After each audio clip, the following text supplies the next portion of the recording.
يتقي الله فيهم. لا يتكلم أحد بموت رسول الله إلا ضربته. جئتك أؤمن بالله وبرسوله وبما جئت به. لقد أعذرت إليكم وأعذرتموني.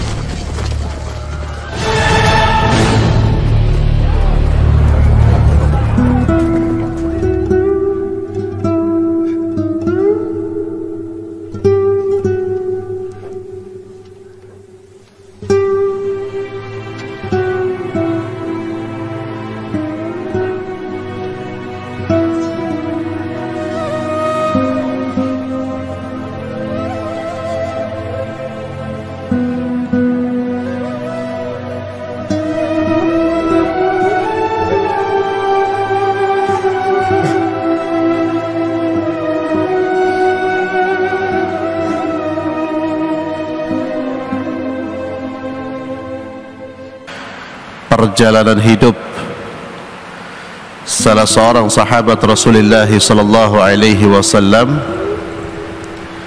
sahabat yang tidak pernah hidup di era jahiliyah, sahabat yang tumbuh di era Islam, di zaman Islam, belum pernah merasakan kehidupan jahiliyah. Sahabat yang hidup di tengah-tengah keluarga Nabi Muhammad sallallahu alaihi wasallam, yang dididik langsung oleh Nabi Muhammad sallallahu alaihi wasallam dan juga dididik oleh orang-orang yang mulia. Sahabat yang akan kita bicarakan adalah Al-Hasan bin Ali ibn Abi Talib ibn Abdul Muttalib bin Hashim bin Abdi Manaf. Hasan bin Ali, Hasan putranya Ali bin Abi Talib. Ayah beliau siapa? Ali bin Abi Talib. Kakek beliau siapa? Muhammad sallallahu alaihi wasallam. Ibunya siapa? Fatimah. Ya, subhanallah. Orang tuanya, ayahnya Ali bin Abi Talib, ibunya Fatimah, kakeknya Muhammad sallallahu alaihi wasallam. Beliau tidak pernah hidup di zaman jahiliyah karena beliau dilahirkan pada tahun 3 Hijriah. Pada tahun ketiga Hijriah, di bulan Ramadan, di pertengahan bulan Ramadan. Hasan, kita mengenal Husain, Hasan Husain, namun nanti akan kita bicarakan tentang Husain. Kita akan membicarakan Hasan dulu. Hasan lahir pada tahun 3 Hijriah, Husainnya lahir pada tahun ke-4 Hijriah.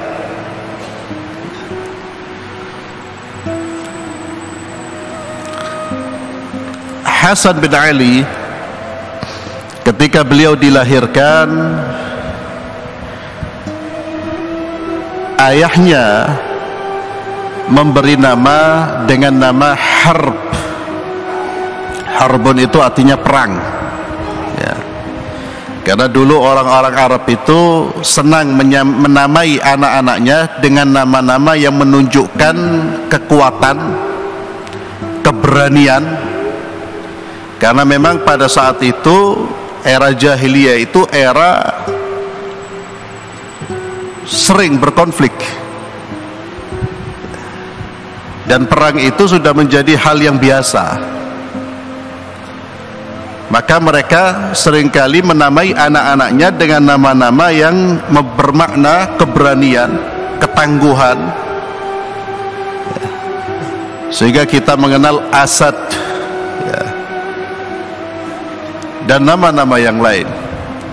Pada saat kelahiran Hasan bin Ali radhiyallahu anhuma,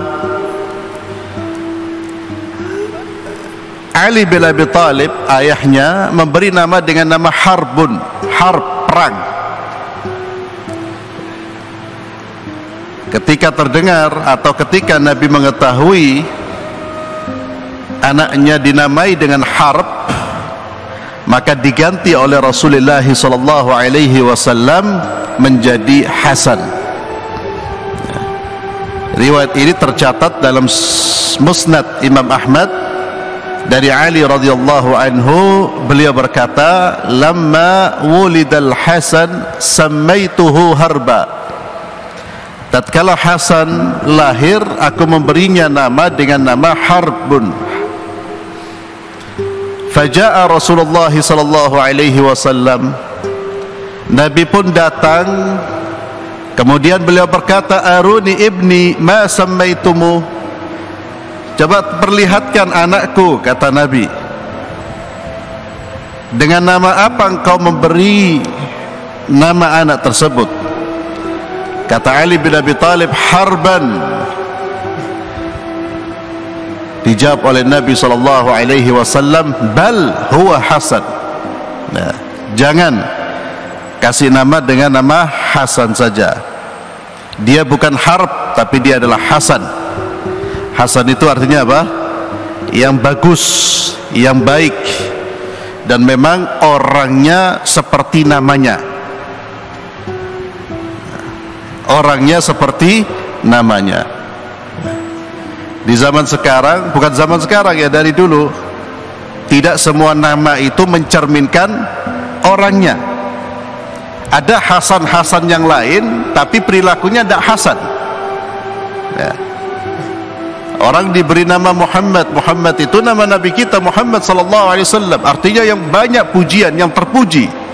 Tapi perilakunya enggak terpuji. Nah.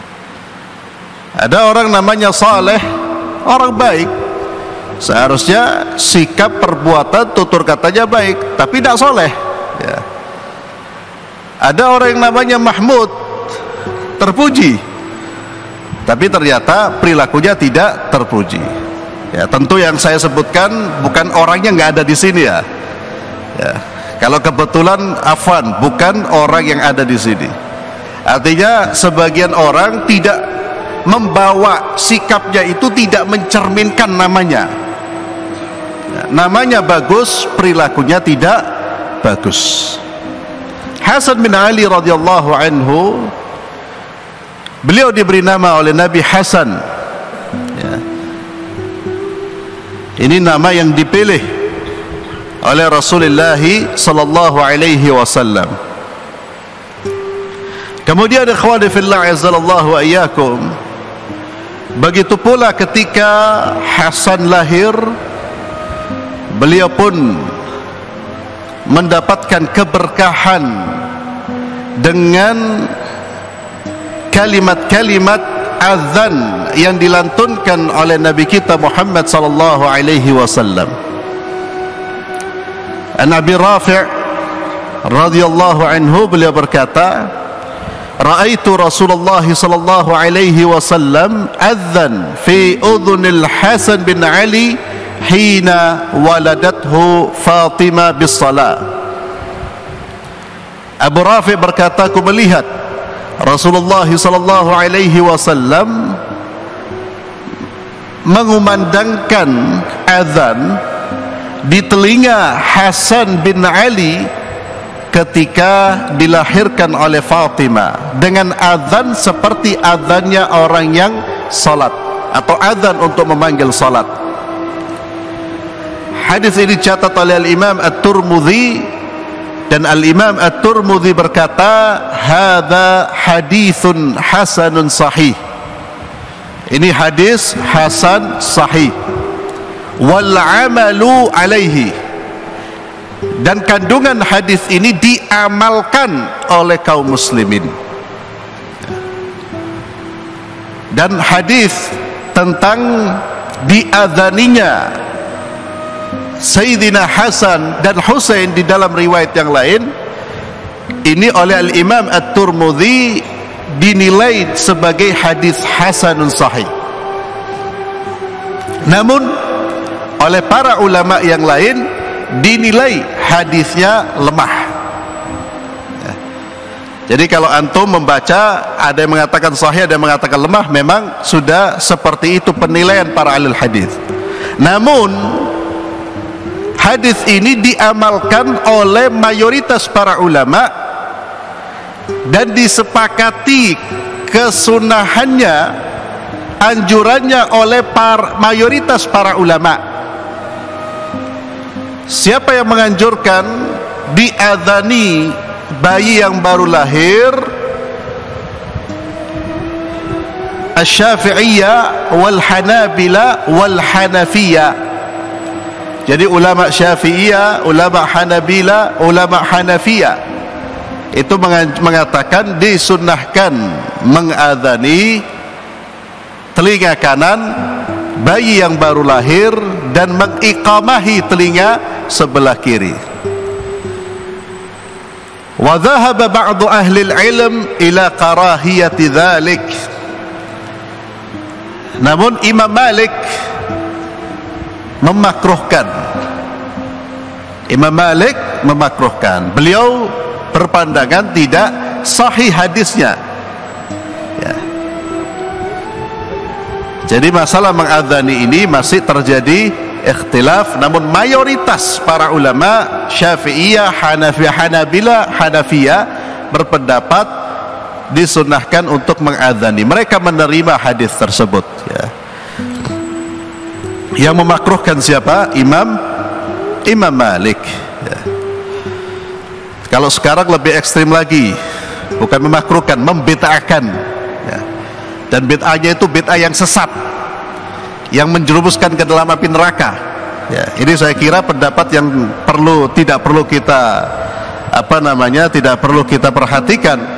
Ya, mayoritas ulama-ulama dulu, dan mereka lah yang layak patut kita baca, kita ikuti, kita pelajari dari mereka. Itu rata-rata mengatakan sunnah, termasuk Ibnul Qayyim rahimahullah taala. Yang mengatakan tidak sunnah mengatakan makruh, dibenci. Ya.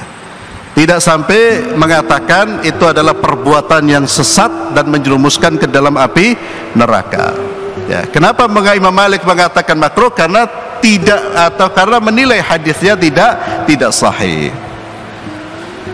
Maka ikhwani fillah azzalallahu wa iyyakum, Anda mengadzani dan mengiqamahi, tafadhal, itu ada dasarnya, ada landasannya. Anda tidak ingin mengadzani dan mengiqamahi, ya tafadhal.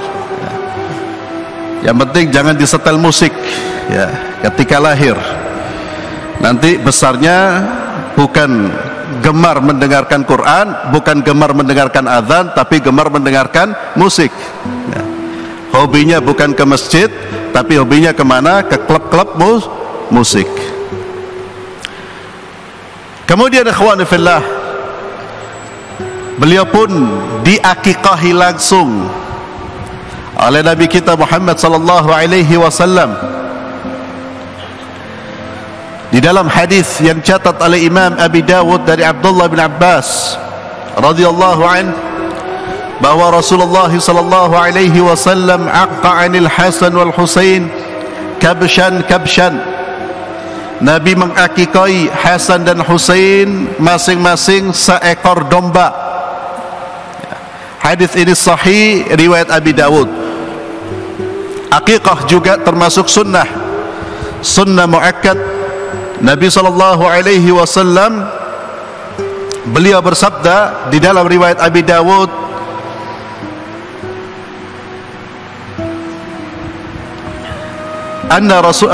bahwa di dalam riwayat Abi Dawud disebutkan bahwa Rasulullah sallallahu alaihi wasallam beliau bersabda, man wulida lahu walad, siapa yang mendapatkan anugerah berupa anak, fa ahabba an yansuka anhu falyansuka 'anil ghulam syatani mukafiatani wa 'anil jariyah syatun.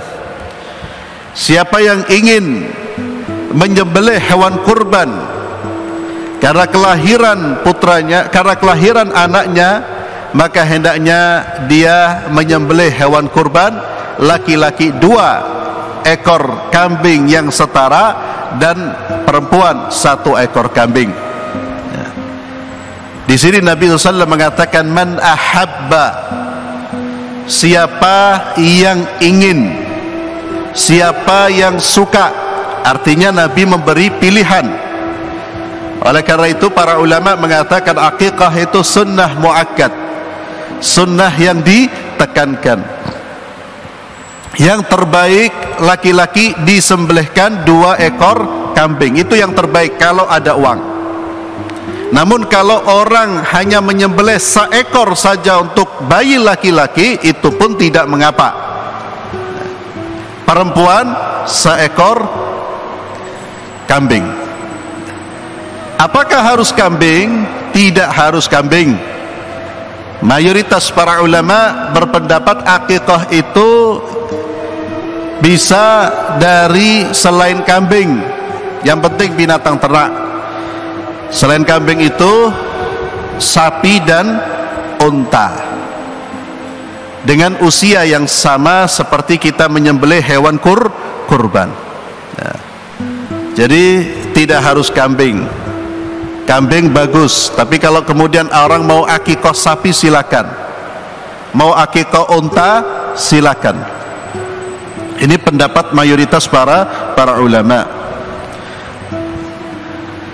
Dan kemudian ikhwani fillah, sebagaimana bayi-bayi yang lahir, ya, beliau mendapatkan tabrik, diberi atau diberkahi oleh Nabi SAW, mendapatkan doa dari Rasulullah SAW, dan ini merupakan salah satu faktor yang menyebabkan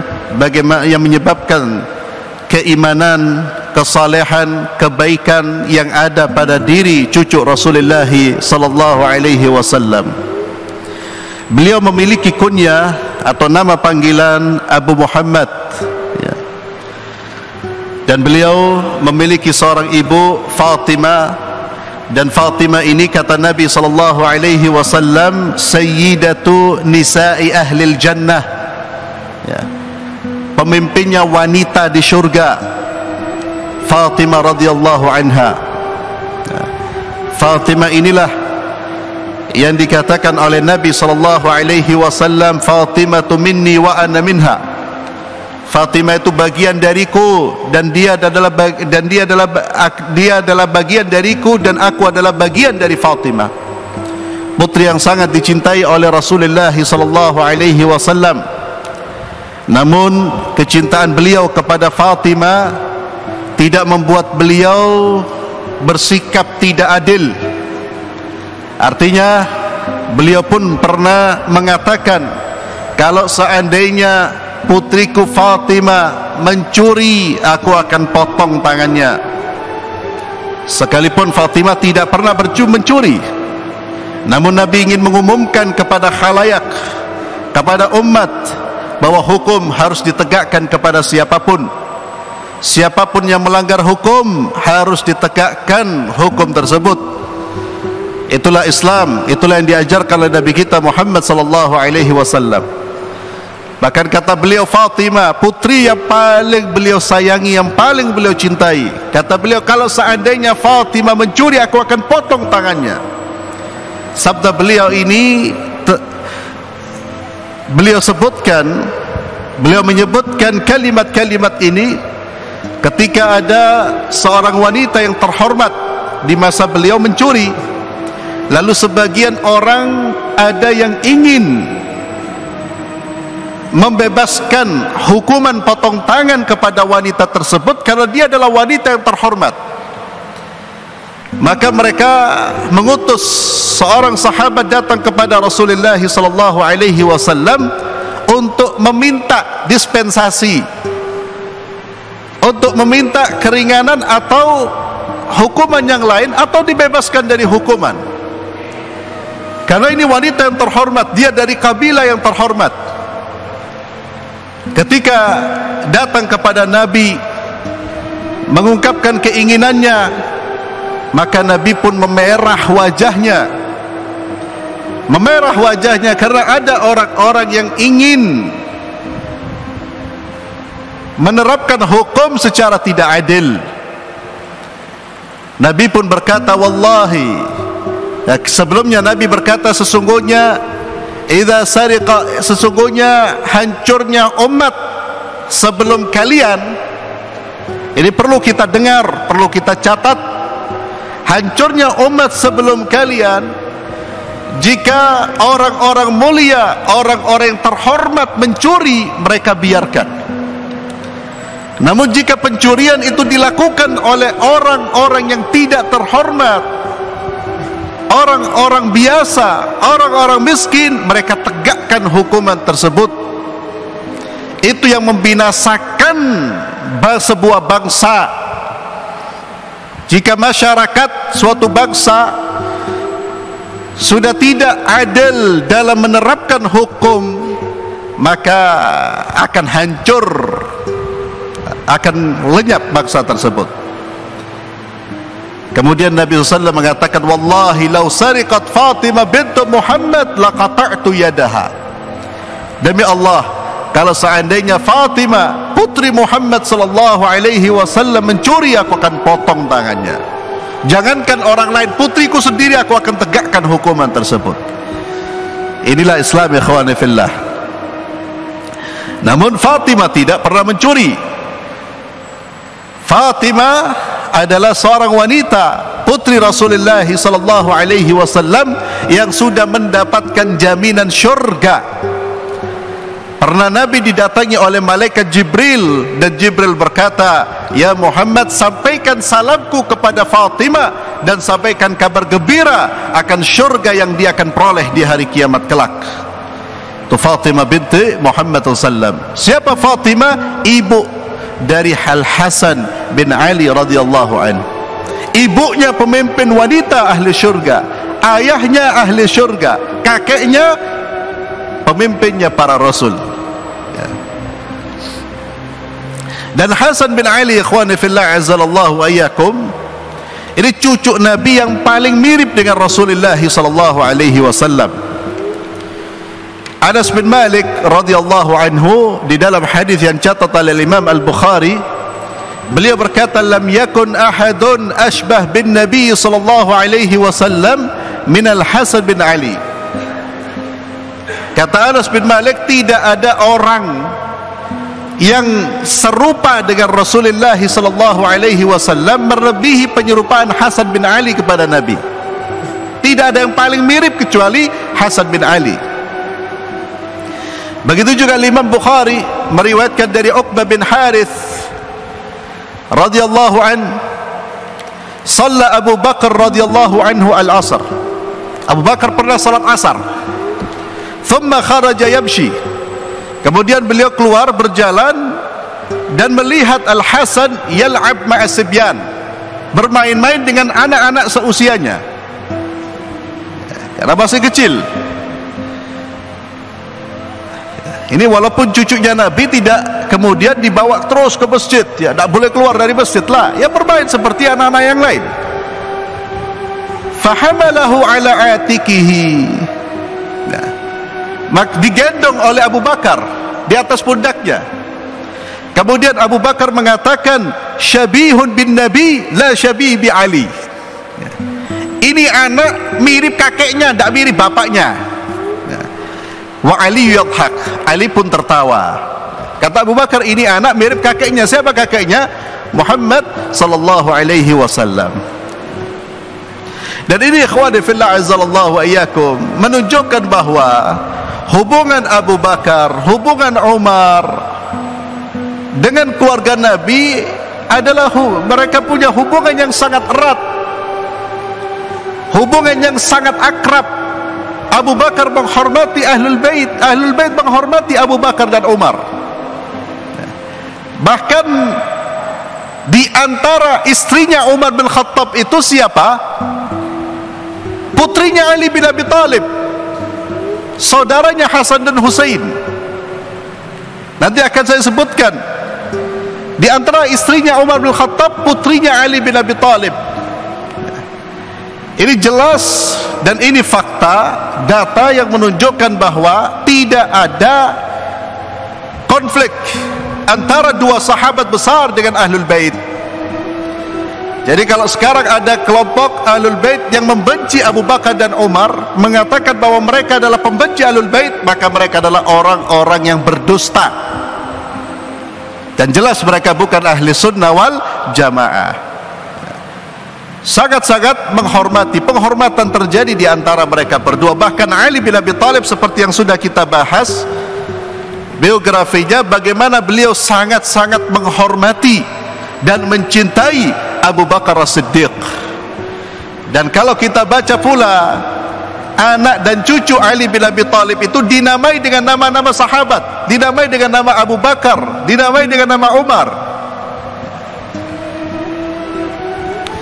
Kemudian Al-Imam Al-Zahabi rahimahullah, beliau berkata tentang Hasan bin Ali, beliau berkata, kana al-Imamul Hasan bin Ali, Imam Hasan bin Ali ini sayyidan, seorang pemimpin, tuan.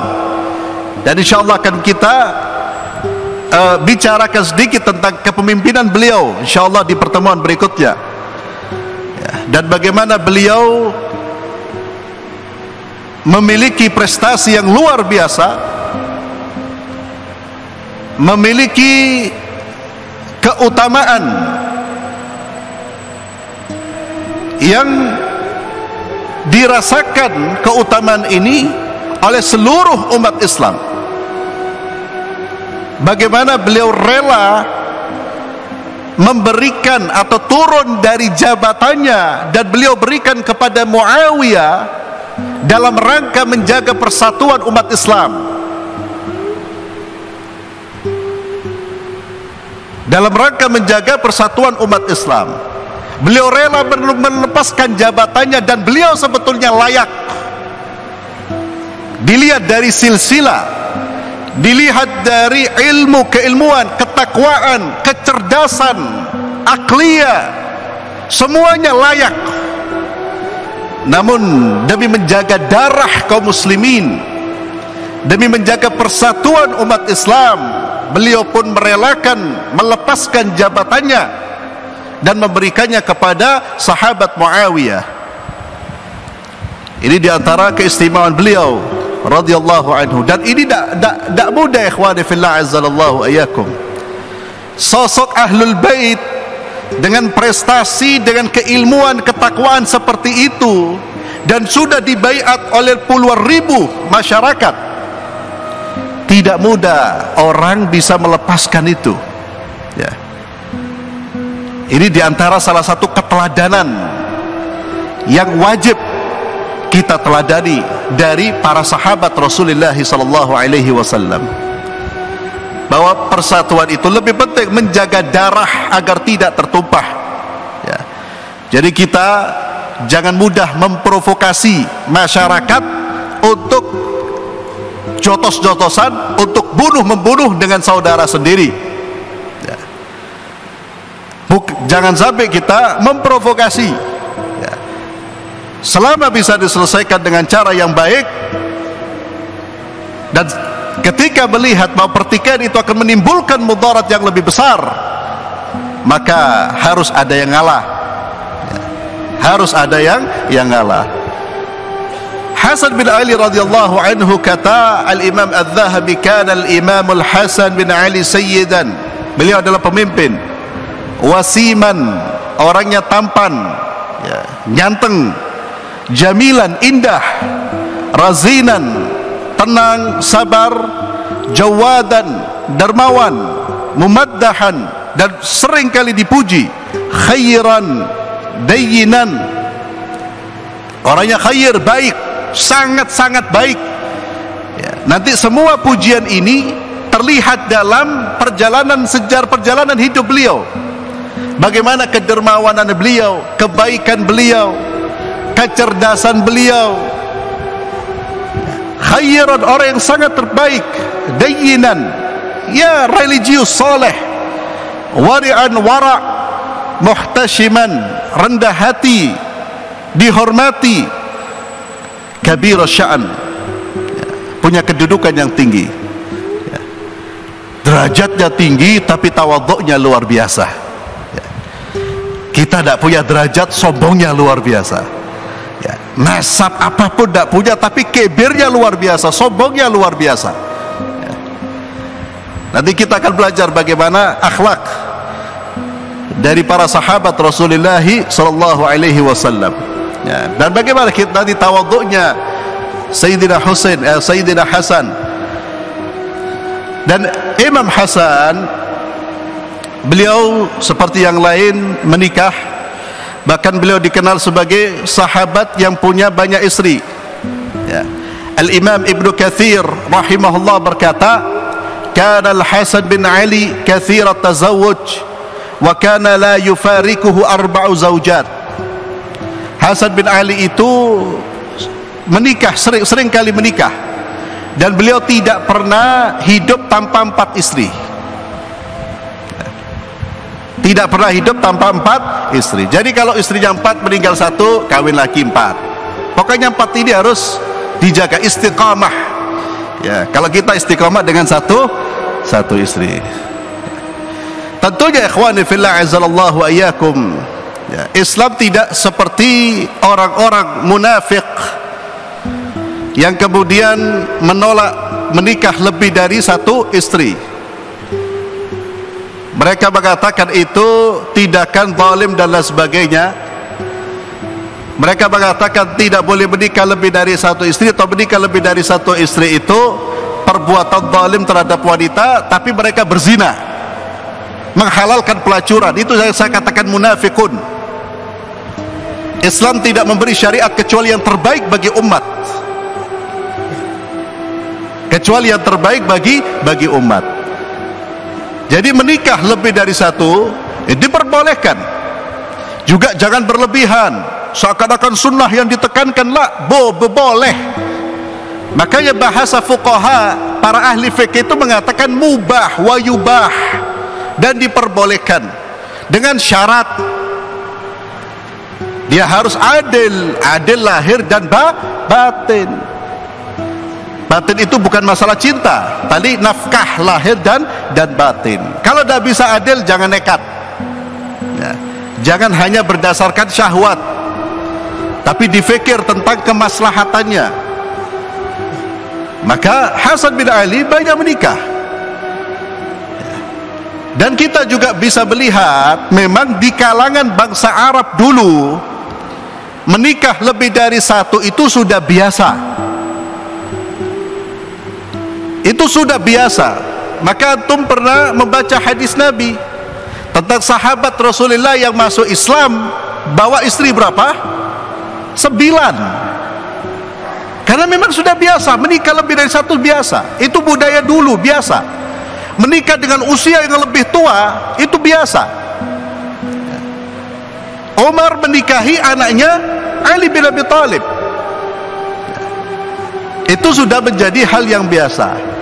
Dan memang tradisinya menikah, cepat-cepat menikah, sehingga kalau ada sahabat meninggal, langsung jandanya yang tentu setelah iddah dinikahi oleh sahabat lain. Meninggal dinikahi. Nah. Dan memang pernikahan ini sunnah, dan dianjurkan orang menikah daripada membujang. Dan seorang muslim ikhwani fillah, dia harus percaya diri dengan agamanya. Ya. Percaya diri dengan agamanya, percaya diri dengan ajaran agamanya. Tidak perlu kita takut dengan tuduhan-tuduhan. Dan subhanallah, mereka yang menuduh Islam, ternyata justru perilaku, perbuatannya, pemikirannya justru jauh dari nilai-nilai moralitas. Ya. Beliau ikhwani fillah azzalallahu ayyakum dikaruniai anak-anak, ya. Ada 15 anak laki-laki dan 8 anak perempuan, ya. Itu keturunan Hasan bin Ali radhiyallahu anhu. Kemudian Ali bin Abi Thalib memiliki anak atau saudara-saudara beliau, saudara-saudara kandung, karena beliau memiliki saudara kandung juga memiliki saudara-saudari tiri. Karena Ali bin Abi Thalib radhiyallahu anhu, seperti yang sudah kita bahas, menikah dengan Fatimah, putri Rasulullah SAW, dan ketika dengan Fatimah beliau tidak poligami, beliau bertahan dengan Fatimah. Baru ketika Fatimah meninggal, baru beliau menikah dengan wanita lain, ya. Dan Ali bin Abi Thalib dengan Fatimah memiliki anak-anak, ya. Yang ini termasuk saudara kandung dari Hasan bin Ali radhiyallahu anhu, ya. Saudara beliau, saudara Hasan bin Ali, yaitu Al-Husain, kakak beliau atau adik beliau, ya. Hasan paling tua, kemudian Husain. Kemudian beliau juga memiliki saudara laki-laki Muhassin. Namun Muhassin ini meninggal dunia saat masih kecil, ya. Meninggal dunia saat masih kecil. Dan di dalam riwayat, Hasan, Husain, Muhassin ini semua adalah pemberian nama dari Rasulullah sallallahu alaihi wasallam. Kemudian beliau juga memiliki saudari wanita, saudara wanita atau saudari, yaitu Zainab binti Ali. Dan Zainab ikut serta mendampingi Husain ketika terbunuh di Karbala, ya. Nanti kita akan bicarakan kisahnya yang benar, tidak sesuai dengan versinya orang Syiah. Kisah yang benar tentang pembunuhan Sayyidina Husain radhiyallahu anhu. Ini pembunuhan yang tragis memang, dan pembunuhnya berhak mendapatkan apa yang dia dapatkan, membunuh cucu Rasulullah SAW. Tapi tentu kisahnya tidak seperti yang digambarkan oleh orang-orang di luar Ahlus Sunnah atau oleh orang-orang Syiah.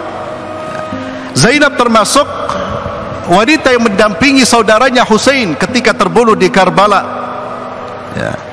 Beliau ikut serta dalam pembelaan Husain. Beliau membantu pasukan yang kehausan, merawat prajurit yang terluka, dan juga memberikan semangat bagi para prajurit, ya. Dan keluarnya wanita untuk jihad itu sudah umum dan sudah terjadi di zaman Rasulullah SAW.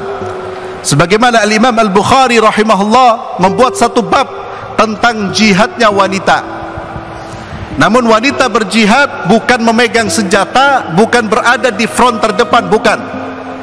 Tapi mereka ikut serta berjihad sebagai wanita-wanita yang merawat atau memberi makanan, memberi minuman, membawa makanan dan membawa minuman, ya. Jadi ketika wanita dibutuhkan untuk berdakwah di luar, ya diberdakwah fisabilillah. Dan ini sekali lagi sudah menjadi sikap dan perbuatan wanita-wanita di zaman Rasulullah sallallahu alaihi wasallam, ya. Namun tentu mereka tidak berperang seperti laki-laki berada di front terdepan. Begitu pula Zainab, saudara dari Al-Hasan. Dan beliau juga memiliki saudari Ummu Kulthum, ya. Ummu Kulthum inilah yang dinikahi oleh Umar bin Khattab radhiyallahu anhu. Kenapa Umar ingin menikah dengan Ummu Kulthum?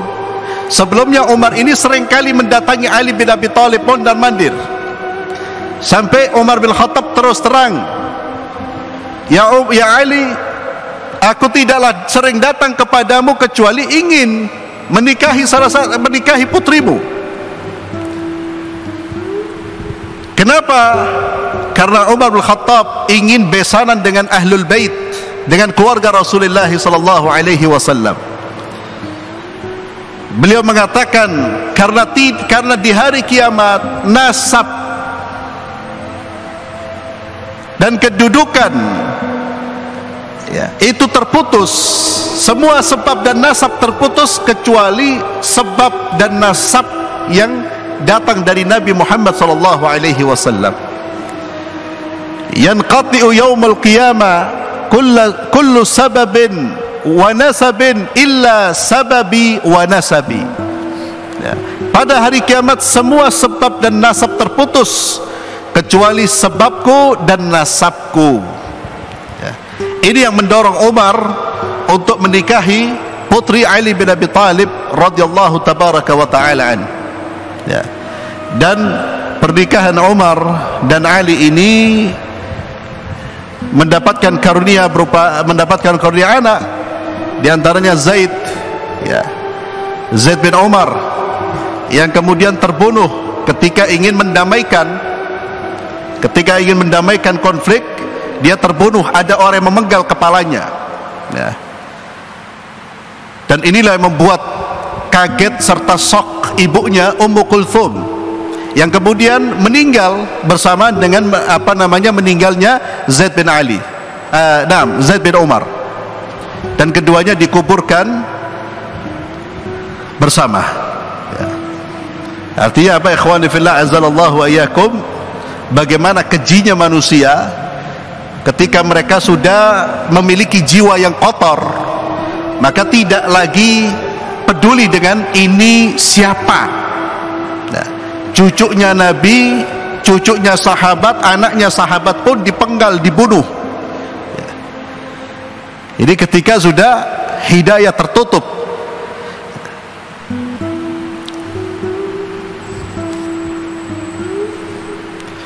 Dan manakib, keutamaan Hasan bin Ali radhiyallahu tabaraka wa ta'ala an, banyak sekali ikhwani fillah. Sebagian akan saya bacakan pada hari ini, dan insyaallah akan kita lanjutkan sebagainya, dan perjalanan hidup yang lain akan kita bahas di pertemuan berikutnya. Di antara keutamaan Hasan bin Ali radhiyallahu an, di dalam hadis Sahih Bukhari dan Muslim, dan ini kembali ya ikhwan, kembali menunjukkan bukti bagaimana Ahlus Sunnah mencintai Ahlul Bait. Bukhari dari Ahlus Sunnah meriwayatkan hadis-hadis yang membicarakan keutamaan siapa? Hasan dan Husain. Nah, karena sekali lagi saya terus terang, orang-orang Syiah itu menuduh selain orang Syiah itu membenci Ahlul Bait. Bukhari itu dicaci maki, Umar dicaci maki, dan ini membantah tuduhan mereka. Ya. Kita wajib menyampaikan secara jelas, karena memang gerakan ini gerakan yang tumbuh di Indonesia dan berbahaya. Ya. Silakan jika ingin bukti bagaimana gerakan mereka dan bahayanya mereka, itu sudah terlihat sangat nyata ucapan-ucapan mereka, dan selalu berbuat kedustaan, berdusta, memalsukan sejarah, dan berbahaya bagi NKRI ya ikhwani fillah azallahu wa iyyakum. Imam Bukhari meriwayatkan hadis-hadis tentang siapa? Hasan dan Husain, memuji mereka, dan mereka menuduh Imam Bukhari itu nawasib, orang pembenci Ahlul Bait. Na'udzubillah.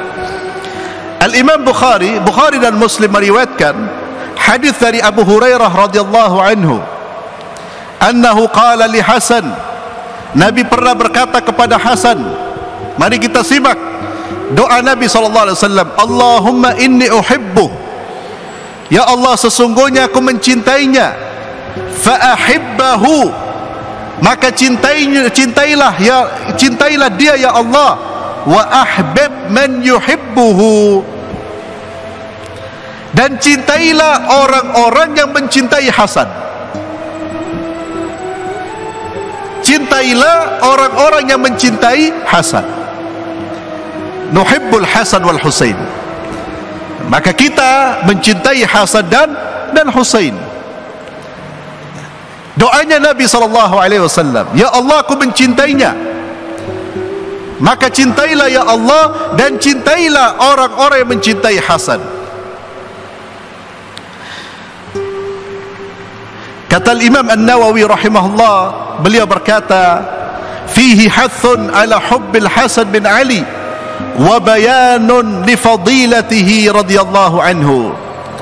Di dalam hadis ini ada anjuran untuk mencintai Hasan bin Ali dan menjelaskan tentang keutamaannya. Di dalam hadis yang catat oleh Imam At-Tirmidzi